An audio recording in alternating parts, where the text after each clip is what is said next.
Does Ashes of a Creation have one healer? Maybe. We'll have to wait and see.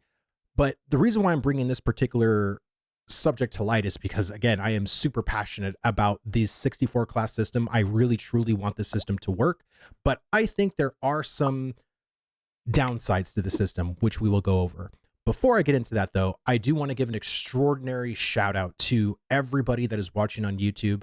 We hit 1,000 subscribers literally, I think this past week, and we're already at 1.1 thousand subscribers. I just want to give an extraordinary thank to everybody who supports me, who watches me on YouTube, follows me.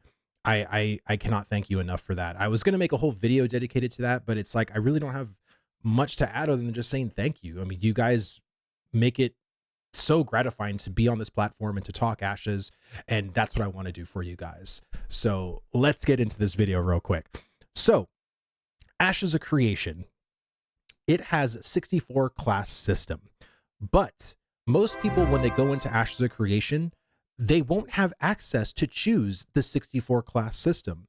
So realistically, we have 8 classes to choose.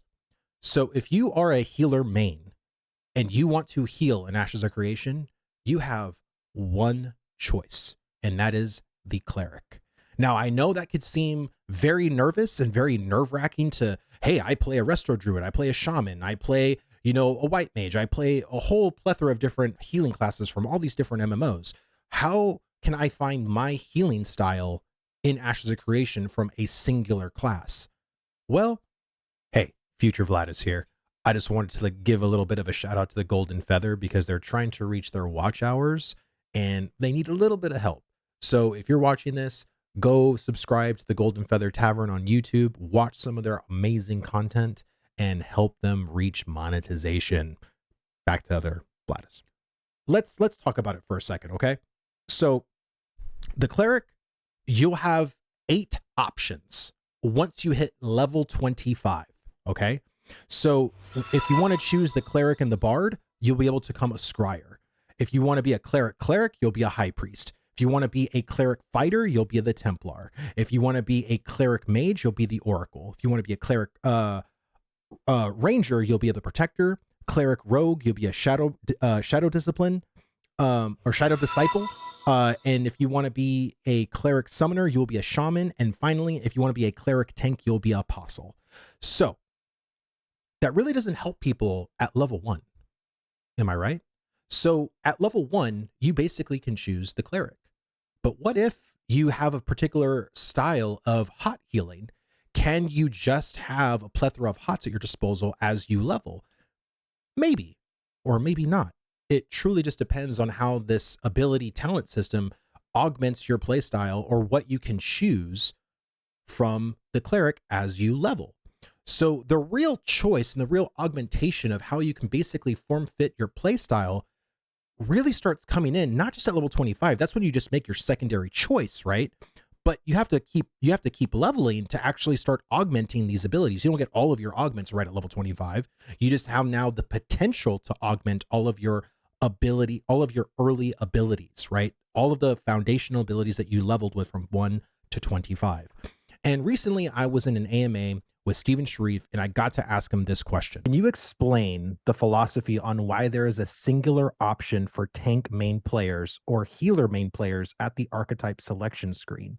And how much customization will there be in the base kit and augment system to truly make these different play styles?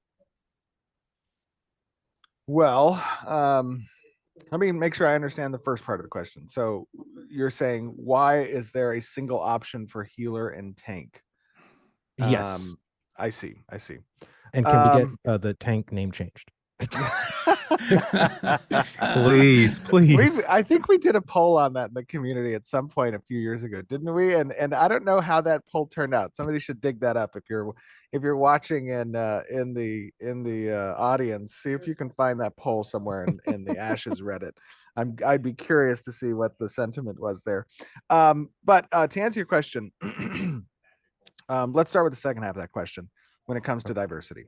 I think that you're going to have a wide range of diversity that's afforded through the secondary archetype system. You know, that is intended to really flirt with the line of what a main role tank or main role healer is, and provide some more hybridized gameplay for those particular roles. That comes in a number of different forms. We've talked a little bit about, obviously in the past, how augments are intended to work with primary active abilities, and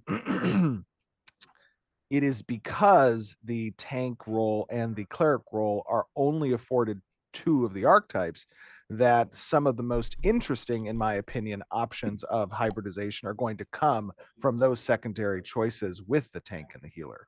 So you're going to get a broad diversity of gameplay options there. When it comes to the role specifically, and why we're servicing those two roles with just two base archetypes, those are really critical, unique roles on a per party basis, right? When we talk about party comp, generally it is a traditional wheel of MMORPG game design that, when talking about the trinity of gameplay roles, that you expect to have one tank and one primary healer in a party design, right? And we wanted to stay true to that, obviously. And those roles do have a significant impact on general gameplay loop when we're talking about moment-to-moment combat, right? Between the tank controlling the battlefield, being able to take hate off of other players, being able to maintain, aggro status with the predominant threat source. That is a role that we don't necessarily want to build in another archetype to kind of compete with. The cleric itself, however, is also integral. Now, that's not to say that we do not have some influences. The fighter has the ability to kind of off tank, especially depending on. And the reason I say that is because when we're talking about just from a base stat perspective, like con for a fighter is going to be high generally at a base value. Their ability to kind of absorb hits is going to be greater because of their suite of ability selections that they have available to them. So there are some other roles that do touch the line a bit in that divide of DPS to tank role. And on the healer side, the bard has some regenerative abilities that they can utilize. Now, when they choose then to spec as a secondary class option into cleric or tank, if you're a fighter or a bard, you're going to get much closer to those roles, right? And I think having an off tank is an interesting, gameplay option and necessary for certain encounter designs that we want to preserve space for. So the focus is really to kind of, stay true to what we expect from an MMO perspective with regards to those roles and group composition. We feel that the current class design achieves that, and we're going to allow players to flirt with what hybridization looks like for those roles through our secondary archetype options. And just to clarify, Yeah. like, because the fear for me that a lot of people have told me is, they're afraid from 1 to 25 that you're just gonna get one style of gameplay. Like for the cleric, you're just gonna be a holy priest from WoW. So as in the base kit, is there gonna be any way to play differently from even from 1 to 25? Yeah, and I think that what we're trying to achieve in the base kit offering for those two roles, and you may have seen this already with the cleric, class live streams that we've done. There are some offensive options there, right? And you could spec more offensively as a cleric than you would necessarily into the support. The same is true on the tank side. Your ability to kind of, customize your build options. You're not pigeonholed into specifically that role. You have hybrid options just from a base kit perspective. And ultimately, that's kind of what I was alluding to. I'm not really wanting to DPS as a cleric. I'm wanting to know, can I be a shield, like a bubble shield cleric? Can I be a chain heal only kind of AoE kind of cleric? Can I be a single throughput style kind of cleric, like big, large, long cast time heals? Like that's the kind of stuff that I am worried that won't be present in the base kit. And having again, to level from 1 to 25 to then maybe pick a secondary that may or may not augment the way I personally like could be quite devastating. Again, Ashes of Creation's leveling process isn't going to be from 1 to 25 2 hours, like most theme park MMORPGs. The leveling experience is going to be quite extensive. Most people, casuals, probably will level from 1 to 50 in about 1 to maybe 1.5 months. So going to 25 is a huge deal.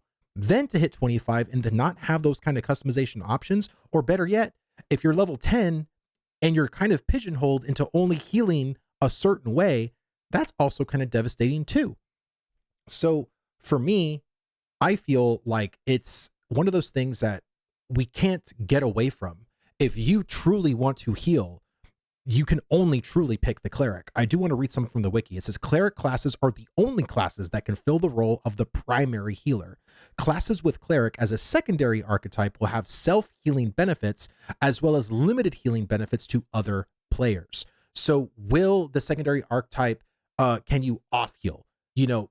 Potentially. But the cleric, that's going to be the primary healing class. So I think that class, along with the tank class, needs to have the various options to play the way you want to play, not just from level 25 on, but from 1 to 25. Give players options and abilities early enough to be able to do certain things that they feel like they came from a game where they can, play the way they want to play. It doesn't have to be to a wide degree, but this is one of the problems I see with the 64 class system, because if you play a shaman in World of Warcraft, that's a very different healing experience from 1 to 25 comparatively to a discipline priest, comparative to a Mistweaver monk. You really I don't know if you're probably going to get that with Ashes of Creation. So because of that, the tank role being so critical and the healer role being as critical, only having one option, if a person's not interested in an option, they're just going to DPS. And then we run into the very scary thing of having these shortages of very important classes, like the tank class, like the cleric class. So hopefully, I hope that the base kit, the abilities, what we can choose can actually transform these classes in a way that feels meaningful to the player. And we don't have to wait till level 25 to achieve that. I think we can hopefully try to achieve that at level 5, at level 10, or at least have a certain way to talent yourself into to feel quite different from another cleric. My main fear is that if you're playing a cleric from 1 to 25, are you going to feel identical to every other cleric you see out there? My fear is that you are. And that's what I'm trying to prevent. And I know everybody that wants to play a healing class doesn't want to play the healing class that everyone else is already playing.